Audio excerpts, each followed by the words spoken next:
Hello guys, how are you? Hope you all are doing well. Today I am back with one of the most interesting video. In this video tutorial guys, we will learn how to check your screen time on your Android device. So for this guys, you don't need to download any extra third party application. Just open your phone settings. In the phone settings guys, scroll down and here in the settings you can get the option digital well-being and parental control. Just open that option and here guys you can get the details of your screen time on your device. So in my device I have used 4 hours screen time. You can also get the app detail, how much time you have used that particular app, Facebook, Instagram, WhatsApp. If you want to get that app particular detail, just tap on that app and here you can get the all details about that app, how much time you have used that particular app.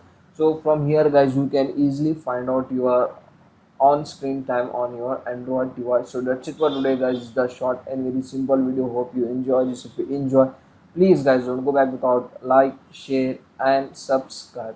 Thank you very much.